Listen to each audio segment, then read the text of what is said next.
창세기 21장 22절에서 34절까지의 말씀 21장 다 마칩니다. 함께 운동하시죠. 때에 아비멜렉과 그 군대장관 비골이 아브라함에게 말하여 가로되 내가 무슨 일을 하든지 하나님이 너와 함께 계시도다. 그런즉 너는 나와 내 아들과 내 손자에게 거짓되이 행치 않기를 이제 여기서 하나님을 가리켜 내게 맹세하라. 내가 네게 후대한 대로 너도 나와 너의 머무는 이 땅에 행할 것이니라. 아브라함이 가로되 내가 맹세하리라 하고 아비멜렉의 종들이 아브라함의 우물을 늑탈한 일에 대하여 아브라함이 아비멜렉을 책망하매 아비멜렉이 가로되 누가 그리하였는지 내가 알지 못하노라. 너도 내게 고하지 아니하였고 나도 듣지 못하였더니 오늘이야 들었노라. 아브라함이 양과 소를 취하여 아비멜렉에게 주고 두 사람이 서로 언약을 세우니라. 아브라함이 7 암양 새끼를 따로 놓으니 아비멜렉이 아브라함에게 이르되 이 7 암양 새끼를 따로 놓으면 어찌미며 아브라함이 가로되 너는 내 손에서 이 암양 새끼 7을 받아 내가 이 우물판 증거를 삼으라 하고 두 사람이 거기서 서로 맹세하였으므로 그곳을 부엘세바라 이름하였더라. 그들이 부엘세바에서 언약을 세우매 아비멜렉과 그 군대장관 비골은 떠나 블레셋 족속의 땅으로 돌아갔고 아브라함은 부엘세바에 에셀나무를 심고 거기서 영생하시는 하나님 여호와의 이름을 불렀으며 그가 블레셋 족속의 땅에서 여러 날을 지내었더라. 아멘. 지난 시간에 공부한 21장 전반부를 잠깐 복습을 하고 오늘 본문으로 넘어가도록 하겠습니다. 아브라함이 이삭을 낳고 낳은 지 8일 만에 할례를 행했죠. 그렇죠? 그는 약속의 자손이었기 때문에 할례를 행했습니다. 그러나 이삭보다 더 먼저 할례를 받은 아브라함의 자손이 있어요. 누굽니까? 이스마엘, 그죠? 창세기 17장에 보면 이스마엘이 벌써 거기서 할례를 받습니다. 그것은 하나님의 구원으로의 초청은 누구에게나 다 유효한 것이다 라는 의미인 거예요. 잘 들으셔야 돼요. 그러나 그 초청에 응하는 자는 한정되어 있어요. 그들에게는 보편적 부르심, 외적 소명이라고 그러죠. 외적 소명은 누구에게나 다 가능해요. 보편적 부르심, 그런 외적 소명과는 다른 효과적 부르심이라고 그래요. 그건 내적 소명이라고 그러죠. 하나님이 겉으로 다 부르시지만 하나님이 그의 귀를 열어 듣게 해주시는 자, 그가 내적 소명을 받은 자예요. 그 내적 소명이 적용되어지는 자만 이삭처럼 하나님 앞으로 나오게 되는 거예요. 그러니까 할례 자체가 구원의 조건은 아닙니다, 여러분. 뭔가를 지금 상징하고 있는 세크라멘토죠. 그렇게 하나님의 언약 안에 들어있는 자들만이 그 효과적인 부르심에 응답해서 하나님께로 나오게 되는 거예요. 여러분이 조직신학을 잘 몰라도 되지만 이 정도의 용어들은 여러분이 알고 계셔야 돼요. 우린 지난 시간에 갈라디아서 4장 말씀을 통해서 이스마엘은 인간의 행위와 율법으로 대표되는 옛 언약의 상징이었고 이삭은 은혜와 믿음으로 대표되는 새 언약의 상징이었음을 확인한 바 있어요. 거기에 그렇게 명확하게 나와 있었죠. 갈라디아서 4장에. 그러니까 행위와 은혜 그리고 율법과 믿음은 필연적으로 충돌을 하게 돼요. 그래서 이삭과 이스마엘이 충돌했죠. 그리고 결국 행위와 율법은 하나님에 의해 추방이 되고야 말아요. 그게 종말입니다. 그것을 우리는 이스마엘의 추방 사건을 통해서 지난 시간에 배웠습니다. 그러니까 인간의 가능성을 부인하지 못하고 자신의 힘과 지혜를 이용해서 이 세상의 힘을 모아서 고통과 허무에서 벗어나려고 하는, 다른 말로 구원에 이르려고 하는 인간들의 모든 시도와 열매는 모두 다 하나님 앞에서 이제 기각될 거라는 말이에요. 다 쫓겨날 거란 말입니다. 그러니까 구원, 그러니까 단지 그냥 죄로부터의 해방 이런 걸로만 자꾸 생각하시는데 구원이라는 거, 인간들이 추구하는 구원이 뭐예요? 하나님이 빠져나간 이 무적행, 밑바닥이 없는 공허를 우리가 무적행이라고 하잖아요. 그 지옥 같은 공허를 이 세상의 힘으로 내가 내 지혜와 힘을 이용하여 얻어내서 거기서부터 벗어나려고 하는 모든 시도가 인간의 구원을 향한 시도란 말이에요. 그러니까 그런 것은 전부 나중에 기각될 것이고 이제 하나님의 은혜, 하나님께 온전히 순종하고 그분의 은혜 앞에 납작 엎드리는 자들만이 진짜 구원, 그러니까 그 무적행 같은 공허에서 벗어날 수 있다라는 것이 성경의 진술인 것입니다. 그래서 나중에 이스마엘, 율법과 행위를 상징하는 이스마엘이 쫓겨나는 거예요. 그런데 그렇게 하나님의 백성들이 하나님의 말씀에 순종하는 삶을 살다 보면 이 땅에서 젖먹이 이삭과 같은 약한 자의 모습으로 살게 된다 그랬죠. 왜? 당해주고 섬겨주고 사랑해주고 인내해주고 오래 참아주고 하는 그런 것들이 세상적인 관점에서 보면, 힘의 원리의 관점에서 보면 그게 약한 거니까, 그렇죠? 당해주니까 약한 거잖아요. 그렇게 약한 자의 모습으로, 젖먹이 이삭의 모습으로 살게 되는데, 세상은 그러한 어린 아이 이삭들을 18세 소년 이스마엘의 주먹으로 후려치고 조롱하게 되는 게 이삭과 이스마엘의 사건, 그 투쟁의 사건이 담고 있는, 함의하고 있는 내용이라 그랬잖아요. 그러나 그러한 십자가의 삶이 바로 진짜 승리의 삶이고, 하나님은 그러한 약함 속에서 당신의 강함을 드러내어 온전한 승리를 이끌어내시는 거죠. 그죠? 그게 신앙생활이란 말입니다. 그래서 우리가 지난 시간에 살펴봤잖아요. 고린도후서 12장 9절 10절. 약할 때 강함이라, 약할 때 온전하여짐이라. 그게 뭐라 그랬어요? 엘샤다이 코람데오. 하나님이 전능하신 분이니까 그분 앞에서 내가 나를 부인하고 하나님 뜻대로 하세요. 이게 나의 부인이잖아요. 약함이잖아요. 사도 바울처럼 그때 하나님의 강함이 드러나 하나님의 일을 하시는 것입니다. 그게 온전함이에요. 그러니까 너는 내 앞에서 행하여 온전하라라는 것은 너를 부인하라라는 말과 정확히 같은 말인 거예요.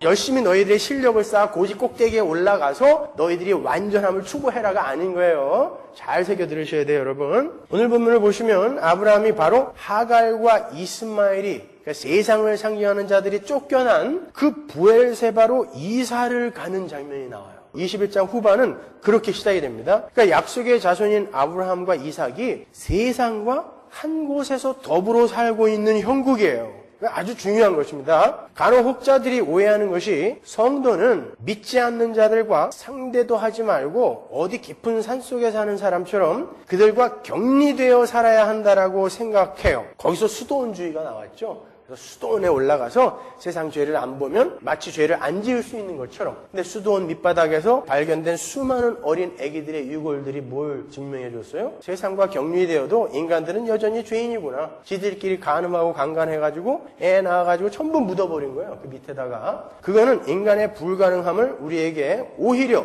증명해 줬죠. 바울은 고린도서에서 이렇게 얘기를 해요. 고린도전서 5장 9절 보세요. 내가 너희에게 쓴 것에 음행하는 자들을 사귀지 말라 하였거니와. 맞죠? 이 말은 이 세상에 음행하는 자들이나 탐하는 자들과 토색하는 자들이나 우상 숭배하는 자들을 도무지 사귀지 말라 하는 것이 아니니, 만일 그리하려면 세상 밖으로 나가야 할 것이라.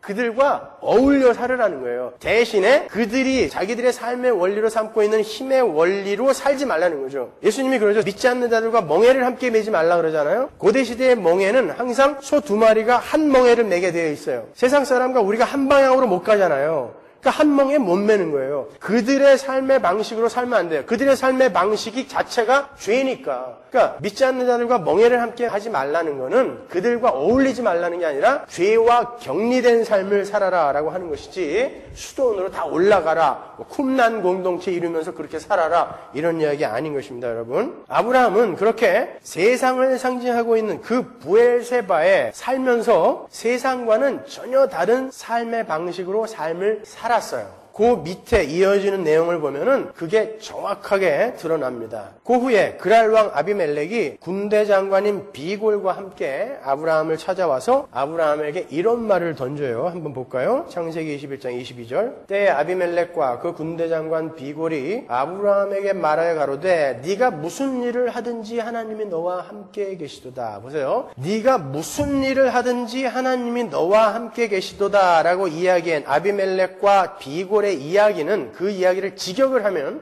네가 하고 있는 모든 일 안에, in everything you do 라는 뜻이에요.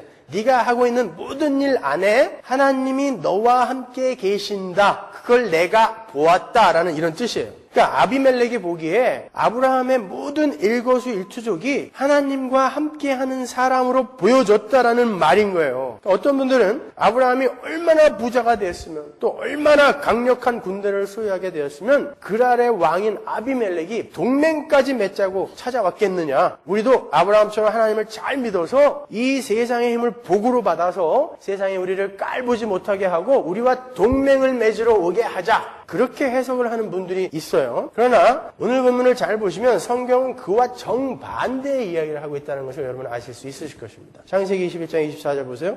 아브라함이 가로되 내가 맹세하리라 하고 아비멜렉의 종들이 아브라함의 우물을 늑탈한 일에 대하여 계속 늑탈했다는 거야. 반복적으로. 그러니까 아브라함은 아비멜렉의 종들에게, 그것도 종들에게 계속 우물을 빼앗기는 삶을 살았다는 거예요. 근데 그 삶을 근거로 하여 아비멜렉이 네가 무슨 일을 하든지 하나님이 너와 함께 계시는구나 라고 평가를 내렸다는 것입니다. 전혀 우리의 기대와 반대죠. 그죠? 여러분, 아브라함이 롯을 구하러 갈 때 자기의 사병 318명을 데리고 갔죠. 군대 318명을 데리고 갔다는 것은 자기의 본영 안에도 그만큼의 군사를 두고 갔다는 거예요. 어떤 지도자도 본영을 그냥 확 비워놓고 전부 데리고 적을 공격하러 가지 않습니다. 그리고 그의 가족들까지 합치면 적어도 아브라함이 끌고 다니는 식솔들이 2,000명이 넘었어요. 그렇다면 아브라함이 이 우물을 빼앗기지 않으려고 마음만 먹었으면 빼앗기지 않을 수 있었던 것입니다. 그럼에도 불구하고 늑탈을 당했어요. 근데 아비멜렉이 그러한 모습을 쭉 지켜보다가 그에게 찾아와서 네가 하는 모든 일에 하나님이 함께 계시는구나 라고 이야기를 한 거란 말입니다.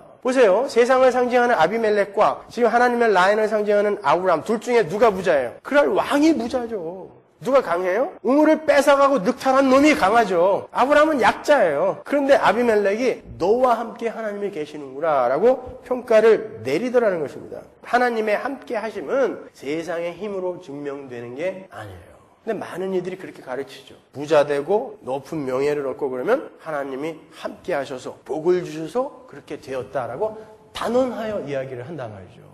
근데 그렇지 않단 말입니다, 여러분. 그렇다면 아브라함이 아비멜렉의 종들이 우물을 늑탈하러 왔을 때 반 죽여서 보냈더라 이렇게 나와야죠. 근데 계속 늑탈을 당했어요.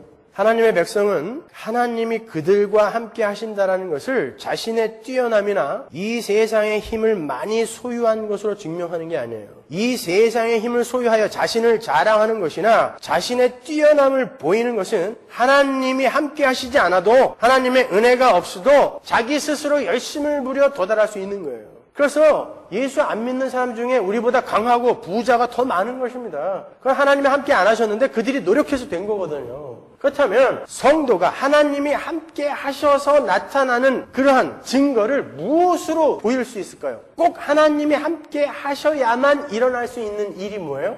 손해와 상함을 감수하는 사랑입니다. 자기 것을 비우고 자기가 죽어 원수까지도 사랑해주는 그 사랑.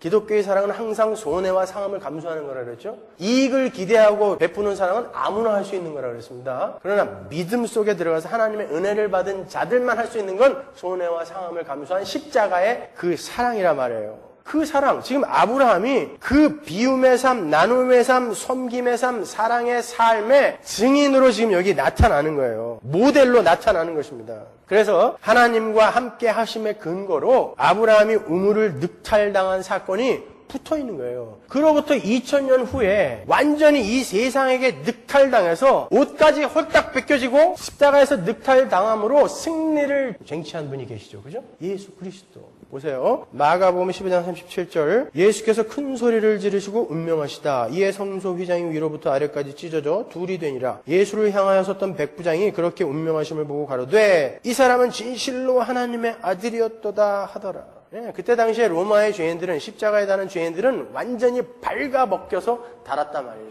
영화나 성화 같은 데 이렇게 살짝 가려놓은 건 예의상 가려놓은 거지 완전히 벌거벗겨진 거예요. 그 벌거벗겨지면 우리의 부끄러움이 되신 예수님의 모습이기도 하지만 우리를 위하여 모든 것을 늑탈당해버린 생명까지도 늑탈당해버린 그 모습을 보여주는 것입니다. 그런데 그 모습 아래에서 로마의 백부장이 뭐라 그래요? 저가 하나님의 아들이구나를 보더라는 것입니다. 십자가 뽑아들고 로마 병상들의 머리통을 후려쳤을 때 야 이게 진짜 하나님의 아들이구나가 아니라 할 일 없이 늑탈당하여 벌거벗겨져서 죽었는데 그 아래에서 로마의 백부장이 이와 하나님이 함께 하시는구나 하나님의 아들이구나 인정하더라는 것입니다. 바로 그 예수 그리스도의 모델로 아브라함이 오늘 등장하는 거예요. 그러니까 여러분 이렇게 아브라함의 일대기를 창세기 12장부터 쭉 읽으면서 아브라함이 어떨 때는 굉장히 믿음의 사람처럼 살다가 어떨 때는 굉장히 형편없이 떨어졌다가 또 어떨 때는 또 굉장히 믿음의 사람처럼 살고 막 헷갈리죠. 이 인간은 도대체 어떤 인간이야? 종잡을 수가 없어. 그러니까 여러분은 그 이야기를 읽으면서 하나님이 이 성경의 독자인 교회에게 그때마다 주시는 메시지를 캐치하면 되는 거예요. 그러니까 아브라함은 이렇게 일관성 있게 이렇게 자라서 이렇게 완성이 됐다가 아닙니다. 왜냐면은 아브라함의 최고의 승리의 순간인 모리아산 사건 이후에 아브라함은 또 첩들을 막 끌어모아서 애를 또 막 낳아요. 힘도 좋아요. 그때 몇 살인데 말이에요. 100살이 훨씬 넘었는데 아브라함의 만료는 그렇게 끝나요. 그러니까 우리는 아브라함을 본받는 것이 아니라 아브라함의 이러한 일련의 삶 속에서 성도의 신앙생활이 어떠할 것인지 교훈을 받는 거예요.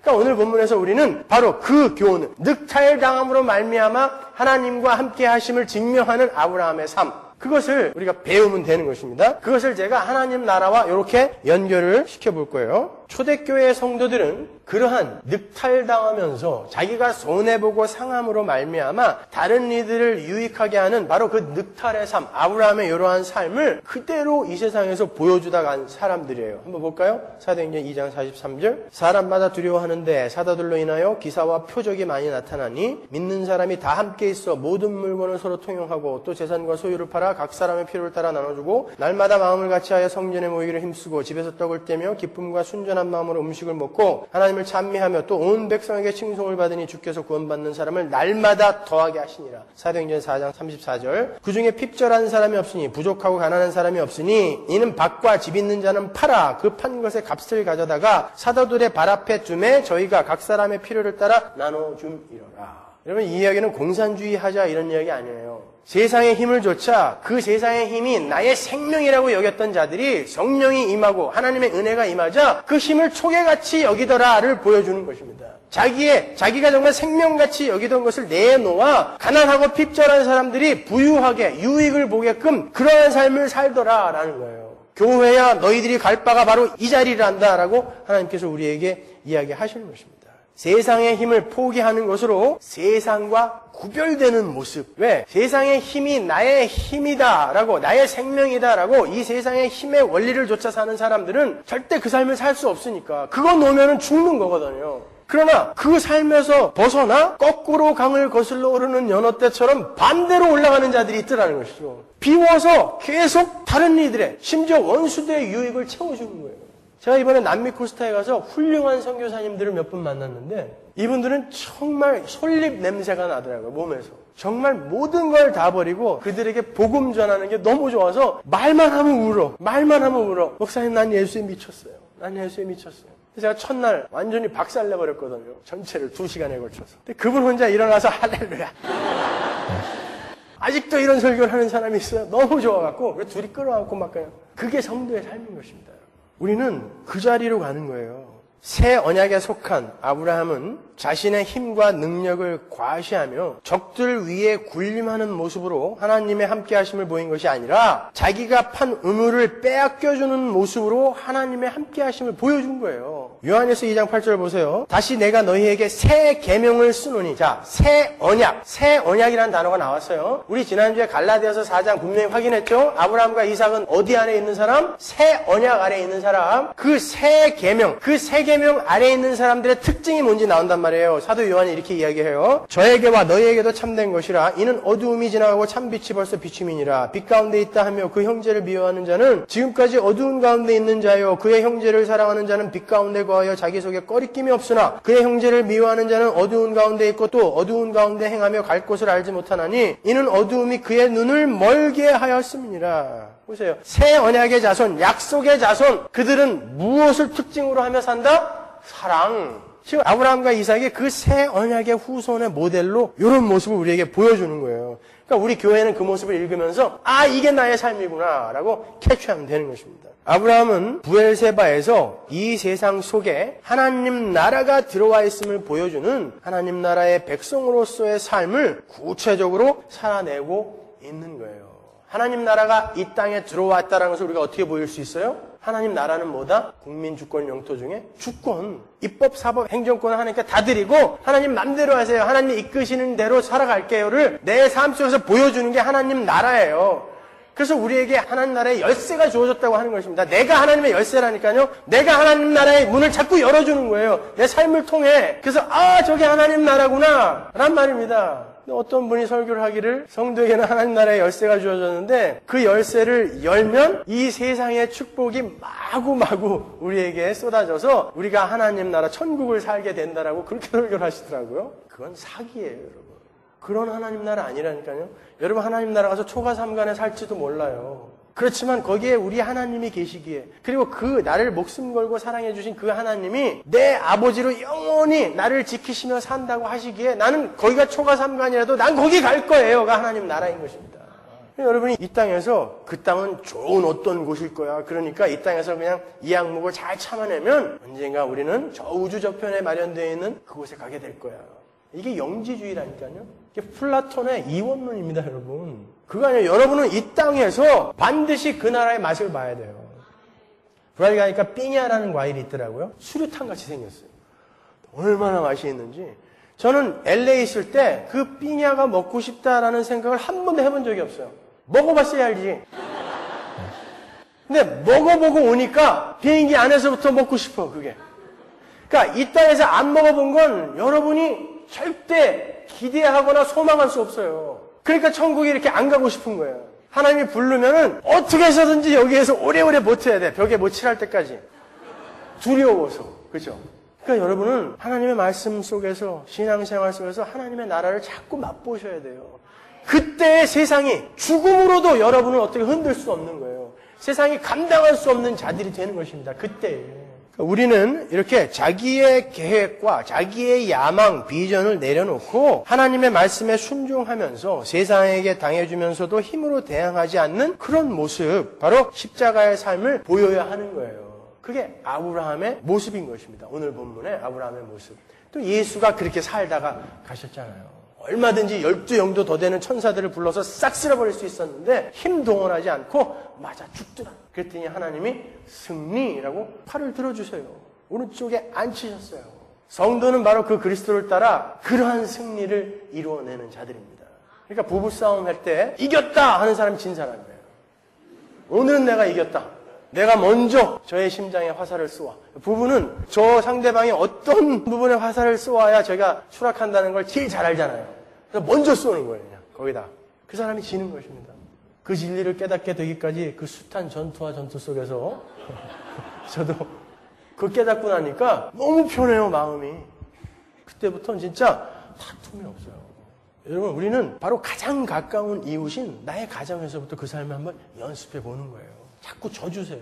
그러면 여러분이 언젠가 내가 진짜 승리했구나. 저 사람이 내 앞에서 무릎을 꿇고 있네. 반드시 그 승리의 장면을 여러분이 눈으로 목도하시게 돼요. 개런티합니다. 제가. 하나님이 약속하신 거니까 그거 안 되면 안 되잖아요. 제가 이렇게 아브라함의 삶을 하나님 나라와 연결을 시키는 것은 지나친 비약이 아니에요. 아브라함이 자신을 칭송하는, 자기를 칭찬해주는 아비멜렉과 언약을 하는 장면을 잘 보세요. 아브라함이 아비멜렉과 언약을 하는데 아브라함이 암양 7마리를 주면서 우물 7개의 소유권을 주장하죠. 그건 괜히 그렇게 7개 써놓은 거 아니에요. 부엘세바라는 말은 맹세의 우물 혹은 7개의 우물이라는 뜻이에요. 오늘 본문의 배경이 부엘세바잖아요. 그것도 결코 우연이 아니란 말입니다. 맹세의 우물, 7개의 우물이에요.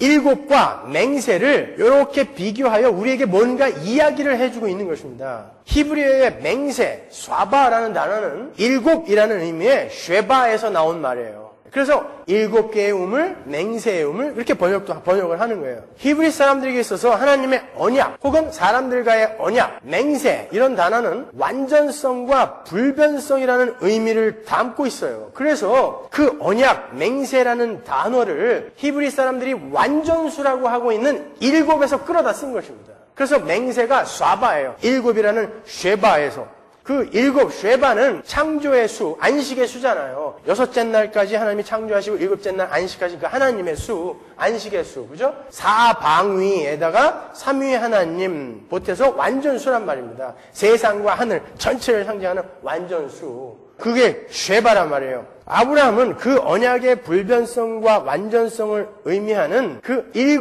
암양, 쉐바를 아비멜렉에게 주고 7 우물 쉐바를 받는, 그러니까 하나님이 나에게 이 땅을 주신다고 하신 그 언약은 반드시 이루어질 것이다 라는 것을 선포해버리는 거예요. 거기서. 그래서 쉐바를 주고 쉐바를 완전수를 받는 쏴바를 하는 거예요. 맹세를. 이해하시겠어요? 이 정도를 이해하시는 우리 서문화교회의 신천지가 웬 말입니까? 신천지는 이해 절대 못해요, 이거. 교주가 성령이라고 우기는데도 막 만세하고 있는데 그들이 어떻게 이해해요, 이거를. 아시겠죠? 그래서 지금 아브라함이 그 쉐바를 주고 쉐바를 받는 쏴바를 하는 것은 하나님의 언약은 반드시 이루어진다라고 그냥 선포해버리는 거예요. 그래서 거기에다가 에셀 나무를 심어버리는 것입니다. 나무를 심는다는 건 나는 여기서 오래오래 살게 될 거야 라는 것을 거기다가 도장을 확 찍어버리는 거예요. 우물에다가 이거 내 거야 라고 찍어버리는 것입니다. 그래서 거기에 아브라함이 에셀 나무를 심었더라 라는 어구가 나오는 거예요. 여러분, 실제로 아브라함과 아브라함의 후손에게 하나님이 약속하신 그 가나안 땅이 온전히 주어졌을 때는 그로부터 430년 후예요. 엄밀히 따지면 하나님이 약속하신 그 지경이 전부 이스라엘 것이 됐을 땐 다윗 때예요. 그러니까 그로부터 1000년 후예요. 근데 아브라함이 지금 선포해버리는 거예요. 자기는 발붙일 땅도 요만큼도 얻지 못했지만 하나님이 나에게 주신다고 했으니까 이건 내 거야! 선포해버리는 거예요. 이 세상의 주인은 나야. 마찬가지예요. 여러분이 하나님의 백성이잖아요. 이 세상은 여러분 겁니다. 미국 땅 누구 거예요, 이거? 청교도 겁니까? 인디안 건가요? 그 사람들이 먼저 살았으니까. 아니요, 하나님 백성 거예요. 여러분 거예요. 우리 아버지 거니까 이거 다. 우리 자녀들이 친구들 데리고 집에 놀러 올 때 야, 우리 집 가자 그러잖아요. 지들이 그 집 사는데 일불도 안 보탰으면서 우리 집이래. 아버지 집인데 우리 집 가자. 근데 친구가 막 달려들어가고 문지방을 먼저 딱 넘었어요. 그 친구가 문지방을 넘자마자 아니야 이거 우리 집이야. 미치네요 걔는요. 그렇다고 걔네 집 되는 거 아니잖아요. 그 집 주인의 아들 거예요. 그 집은. 마찬가지예요. 이 미국의 인디안이 한 발 먼저 문지방 넘어서 들어와서 살았다고 인디안 거 아니란 말입니다. 우리 하나님 거기 때문에 여러분 거예요. 그러니까 주인의식을 갖고 사셔야 되는 거예요. 언젠가 이 세상을 제가 하나님 나라와 이 세상의 연속성에 대해서 설명해 드린 적 있죠. 그렇죠? 언젠가 하나님이 이 세상을 그 죄악을 왜곡된 것을 싹 쓸어버리고 온전히 회복하여 우리에게 줄 거란 말입니다. 그래서 우리는 우리 집에 놀러 온 애들이 자꾸 막 어질러 놓고 훼손하고 물 막 쓰고 가스불 막 켜놓고 그러면 쫓아다니면서 끄고 청소하고 그러는 거예요. 주인의식 갖고 사는 거예요. 그래서 우리가 자연 보호하고 물자도 아끼고 그렇게 살아야 되는 것입니다. 무슨 말인지 아시겠죠, 여러분? 우리가 주인이에요. 이 세상의 주인이에요. 내 거야, 내 거야. 니들이 지금은 주인인 것처럼 나를 늑탈하고 내 우물을 계속 뺏어가고 있지만 아니야, 이거 내 거야. 하나님이 나한테 준다 그랬어. 그렇게 사는 거예요. 그러나 이게 내 거지만 이거는 실체가 아니야. 하나님께서 온전히 완성하여 줄 바로 그게 나에게 올 거야 라고 올바로 자각하고 이 땅에서는 또 나그네요 이방인으로 사는 거예요. 이게 전부가 아니라 그냥 눈에 보이는 요것을 내가 얻어내는 게 이게 내 땅이야 라고 주장하는 그런 것이 아니라 이게 하나님께서 우리에게 준 것인데 죄가 막 훼손시켜 놨잖아요. 그러니까 우리는 그들과 반대되는 삶을 사는 게 자연보호이고 도덕이고 윤리이고 사회법을 지키는 것이고 그런 거거든요. 그렇지만 이거는 아니에요. 그들이 추구하는 이거는 내게 아니란 말이죠. 진짜 하나님이 온전히 회복하여 주는 그 나라, 그게 내 거야. 그래서 아브라함이 적어도 그 땅에서 75년을 살았어요. 왜냐하면 아브라함이 175세에 죽었는데 부엘세바에서 죽어요. 아내 사라가 죽었을 때도 헤브론에 가서 묵고 다시 부엘세바로 오더라 그러잖아요. 근데도 불구하고 오늘 본문이 뭐라 그래요? 블레셋 땅에서 살았더라 그러죠. 아브라함이 이거 내 거야 라고 이야기했는데 성경은 블레셋 땅에서 오래 살았다 그래요. 성도야, 이 땅은 너희들이 목적으로 삼아 사는 세상 아니야. 그러니까 나그네요, 이방인요, 외국인으로 히브리서 11장의 믿음의 선지들처럼 그렇게 살아야 돼. 이야기하는 것입니다. 그 역설이 이해가 가시죠? 그죠? 내 땅인 듯 살지만 내 땅 아닌 것처럼 사는 그런 삶. 그게 우리 성도의 삶이어야 되는 것입니다. 여러분, 우리는 그렇게 이 땅에서 약한 자의 모습으로 젖먹이 어린아이의 모습으로 섬겨주며 사랑해주며 오래 참아주며 성경에서 오래 참음이라는 것은 복수에 만든 말이에요. 그러니까 인내도 나오고 오래 참음도 나오니까 뭘 똑같은 말을 반복하였을까? 아니라 오래 참음은 복수에 만든 말. 그러니까 복수하지 않으며 사랑해주며 그렇게 사는 그런 어린아이 젖먹이의 모습으로 이 땅을 사는 거예요. 그러나 하늘에 소망을 두고 용사로서 잘 이겨내면서 사는 거예요. 세상은 그렇게 못 살게 하지만 18살 이스마엘의 주먹으로 늘 후드려 패면서 왜 그렇게 바보같이 살아라고 이야기하지만 끝까지 이기면서 그렇게 살아보는 것입니다. 여러분 히브리서 11장에 그럼 수많은 믿음의 선진들의 이름이 있잖아요. 그들이 전부 참 본향을 바라보면서 이 땅을 이방인이요 나그네로 살았다 그러죠. 거기에 여러분의 이름이 들어가 있어야 돼요.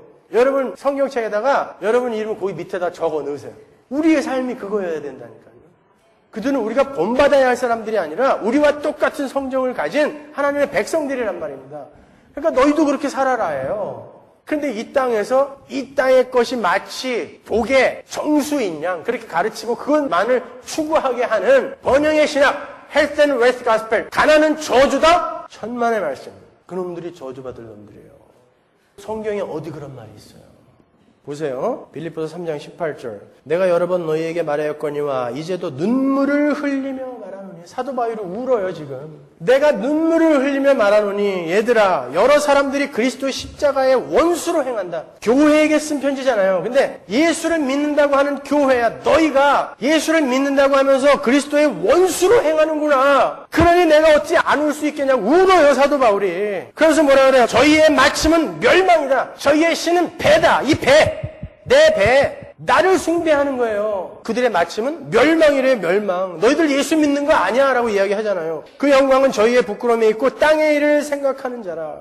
보세요. 예수님의 원수는 누구? 땅의 일을 생각하는 자. 그런데 땅의 것을 자꾸 준대. 예수를 잘 믿으면 땅의 것을 자꾸 준대. 그렇지 않습니다. 그럼 카타콤에서 그렇게 죽을 때까지 햇빛 한 번 못 보고 죽은 그분들 전부 저주받은 분들입니까 여러분? 그렇지 않아요. 자기 아이 9명을 엄마 눈앞에서 하나하나 기름에 튀겨 죽이는데도 예수를 부인하지 않은 그들 저주받은 사람들입니까? 아닌 것입니다. 그렇게 튀겨 죽는 아이들에게 아이야 조금만 참아라. 조금 있다 눈 뜨면 너희는 하늘나라에서 우리 영원히 함께 살 거야. 조금만 참자. 이게 성도의 삶인 것입니다.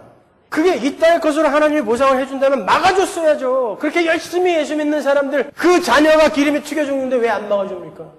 카타콤을 오히려 에덴 동산으로 만들어줘야죠. 땅속에 들어갔더니 거기 천국이 있어. 안 그랬단 말입니다. 키가 130cm도 안 됐어요. 그분들은 햇빛을 못 보고 영양이 부족해서. 근데 죽는 날까지 그 속에서 안 나왔단 말입니다. 로마 황제를 주라 이야기하기 싫어서. 내 주는 오직 한 분이니까 나의 로드십은 오직 하나님께 고정되어 있기 때문에 나는 그분 말만 들을 거야. 그렇게 로드십 트랜스퍼가 된 게 성도인데 어떻게 된 게 요즘은 자기한테 트랜스퍼가 됐어. 로드십이. 내가 주야. 그죠? 하나님을 주님 주님 부르면서 자기가 원하는 걸 언제든지 내가 지금 이거 계획하고 있는데 빨리 먼저 가서 앞서가서 길을 잘 닦아 놓으세요. 누가 주인이에요? 자기가 주인이에요. 아닌 것입니다, 여러분. 우리는 땅의 것을 생각하는 자들이 아니에요. 하늘의 것. 오직 우리의 시민권은 하늘에 있는지라 거기로서 구원하는 자 곧 주 예수 그리스도를 기다리노니. 그렇게 하늘의 삶을 생각하면서 하나님 나라의 삶, 온전히 이 죄가 딱 사라지고 완성되는 그 하나님 나라의 삶을 생각하면서 나를 죽이고 나를 비워서 하나님 앞에 나를 그냥 다 드려버리는 거. 그게 뭐예요? 산제사. 제사는 뭐? 예배요. 그게 예배의 삶인 것입니다.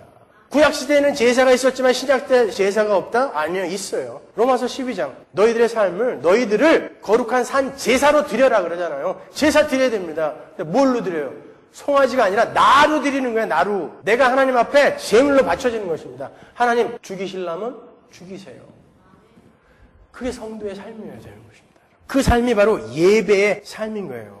저는 오늘 본문에 요절을 하나 고르라 그러면 33절을 하나 딱 고르겠어요. 볼까요? 아브라함은 부엘세바에 에셀나무를 심고 거기서 영생하시는 하나님 여호와의 이름을 불렀으며 아브라함이 아비멜렉으로부터 7 우물의 소유권을 받아내는 맹세를 하여 하나님의 약속의 완전성과 불변성을 확신하는 그 신앙 고백을 한 후에 그 나그네의 삶을 살고 있던 부엘세바에서 여호와의 이름을 불렀다 그러죠. 그죠? 아주 중요한 단어예요. 이 여호와의 이름을 불렀다라는 게 지금 그 위에 있는 아브라함의 삶 전체를 축약하고 있는 단어예요. 성경에서 여호와의 이름을 불렀다, 주님의 이름을 부르다라고 번역이 되는 그런 단어는 전부 헌신하다, 의지하다, 예배하다라는 뜻입니다. 그냥 내 목소리를 내어 누구를 부르다 정도가 아니라 의지하다, 헌신하다, 예배하다의 뜻인 거예요. 고린도전서 1장 2절로 가볼까요? 고린도에 있는 하나님의 교회 곧 자, 교회의 정의가 나와요. 교회, 곧 그리스도 예수 안에서 거룩하여지고, 이게 교회예요. 또 성도라 부르심을 입은 자들, 이거 교회예요. 또 각처에서 우리의 주, 곧 저희와 우리의 주 대신 예수 그리스도의 이름을 부르는 모든 자들, 이게 교회예요. 교회는 예수 그리스도의 이름을 부르는 자예요. 근데 예수님은 그랬죠. 날더러 주여 주여 하는 자마다 전부 천국 못 간다고. 그러면 그 이야기 아니겠죠, 이거요. 여기에서 예수의 이름을 부른다. 에피칼레오마이라는 단어가 바로 예배하다라는 뜻이에요. 그러니까 교회는 누구다? 예수를 예배하는 자들의 모임이란 뜻인 거예요.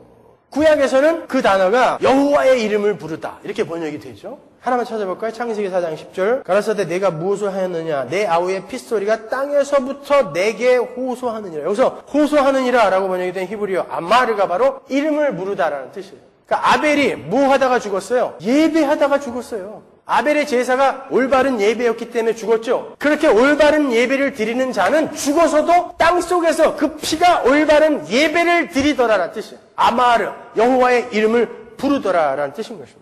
여러분, 요엘서 2장 32절에 누구든지 여호와의 이름을 부르는 자는 구원을 얻으리로다 있죠. 그죠? 거기도 아마르 또 나오죠. 그 말은 구원을 얻은 자는 여호와의 이름을 부르더라. 다른 말로 구원을 얻은 자는 여호와를 예배하더라라는 뜻이에요. 그러면 구원 얻지 못한 자들은 누구를 부를까요? 창세기 4장 17절. 아내와 동침하니 그가 잉태하여 에녹을 낳은지라. 가인이 성을 쌓고 그 아들의 이름으로 성을 이름하여 에녹이라 하였더라. 아담의 범죄로 인류 최초의 살인이 일어났어요. 그 최초의 살인을 저지른 항상 죄인들의 대표적 상징으로 인용이 되는 가인이 하나님의 저주를 받고 쫓겨나서 성을 쌓고, 도시라는 뜻이에요. 성을 쌓고 도시를 쌓고 그 이름을 에녹이라 했어요. 이 구절을 좀 더 히브리 원어에 맞게 직역을 하면 이래요. 가인이 성을 쌓고, 성이라는 건 뭐죠? 하나님으로부터 이제 하나님과의 관계가 단절된 자들이 이 세상의 힘을 쌓아, 그리고 자신에게 제한적으로 내재된 힘을 이용하여 자기를 보호하고 자기 스스로 행복에 이르려 하는 모든 시도를 성이라고 그래요. 그 성을 쌓고 그 성의 이름과 아들의 이름을 에녹이라 불렀더라라는 뜻이에요.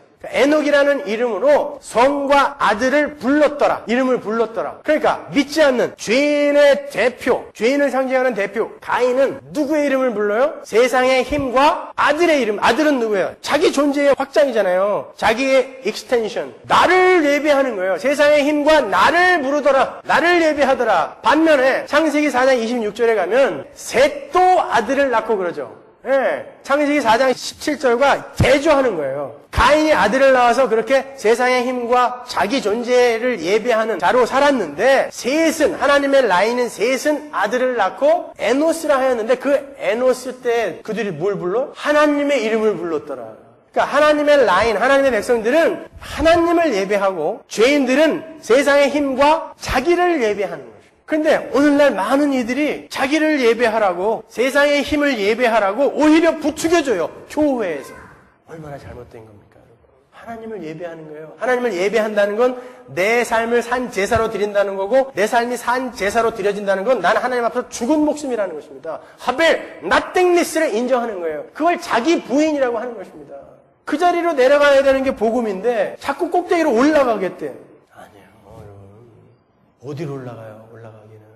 우리는 하나님을 예배하는 자여야 돼요. 예배가 뭐라고 했어요? worship. worth plus ship. 내 가치를 어디에 두고 사느냐. worth. 내가 내 배의 가치를 두고 살면 나는 내 배를 예배하는 거예요. 그래서 worship이에요. 그렇게 하나님을 올바로 예배하는 그 삶이 가시적으로 이렇게 모형으로 드러나는 게 이게 공예배예요. 이 예배. 그러니까 여기를 빠질 수가 없는 거예요, 우리는요. 이 예배를 빠질 수가 없는 거예요. 그 내 삶 전체가 여기에서 지금 드려지는 거거든요. 하나님 앞에. 하나님, 나 일주일 동안 이렇게 살았습니다. 라고 하나님 앞에 드리는 거거든요. 이 예배예요, 예배. 그런데 우리는 이 예배를 골프와도 바꿔먹고, 소풍과도 바꿔먹고, 몸이 아파도 바꿔먹어요. 엿장수 고무신짝이 돼버렸어요. 소풍을 예배해. 이 예배는 언제든지 드릴 수 있는 거. 골프를 예배해. 어떨 땐 자기 병을 예배해. 그럴 수가 있겠냐고요. 우리의 삶이 바로 예배의 삶이고, 그 예배의 삶이 여기에서 이렇게 모형으로 확실히 드러나는 거라는 걸 우리가 안다면, 그런 것과 우리가 예배를 바꿔먹어요? 우리의 삶을 세상의 힘과 세상의 쾌락과 바꿔먹습니까? 아닌 거예요. 그래서 저는 예배를 경홀히 여기는 사람들 보면 솔직히 가슴으로 막 화가 나요. 요즘 제가 착해져서 말은 안 하지만 너무 안타까워요. 여러분, 우리 인간과 천지 만물의 창조 목적이 뭐라 그랬어요, 제가? 창세기 1장 설명할 때 설명해 드렸죠. 그럼 한번 볼까요? 창세기 1장 1절과 창세기 2장 4절로 이렇게 샌드위치처럼 쌓여져 있어요. 보세요. 창세기 1장 1절 태초에 하나님이 천지를 창조하시니라. 2장 4절 여호와 하나님이 천지를 창조하신 때에 이게 똑같은 단어들로 쓰여 있어요. 원어로 보면 에레츠 땅, 사마임 하늘들, 엘로힘 하나님, 바라 창조하다. 이게 똑같은 단어로 구성이 되어 있어요. 히브리 문학기법에 아주 중요한 문학기법 중에 하나가 뭐라 그랬어요? 인클루지오, 수미 일치법. 이 양쪽에다가 똑같은 빵을 대고 이 양쪽을 설명하기 위해 가운데에다가 속을 대는 거죠. 그러니까 창세기 1장 1절에서 2장 3절까지 내용이 뭐였어요? 창세기 첫째 날, 둘째 날, 셋째 날, 넷째 날, 다섯째 날, 여섯째 날, 일곱째 날의 안식이었잖아요. 근데 첫째 날, 둘째 날, 셋째 날은 뭐라 그랬습니까? 혼돈, formless라 그랬죠. 그죠? NIV에 보면 formless. 혼돈의 상태를 스트럭처가 없는 상태에서 거기에 스트럭처를 세우는 거예요.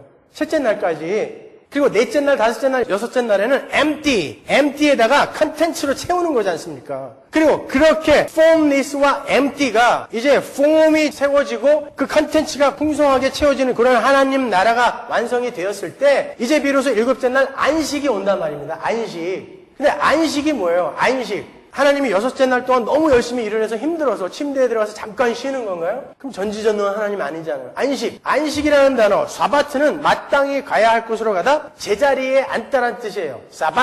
사바트 이 뜻은. 그러니까 하나님이 새하늘과 새 땅을 창조하시고 거기에 딱 앉으시고 하나님의 왕국이니까 하나님 나라니까 Thy kingdom come 그분의 왕국이니까 앉으시고 모든 피조물이 이제 절대 전심의 소로나 반역하지 않고 그 앞에 납작 엎드려 예배하는 그 상태 그 자리에 하나님이 딱 앉는 걸 안식이라고 하는 것입니다.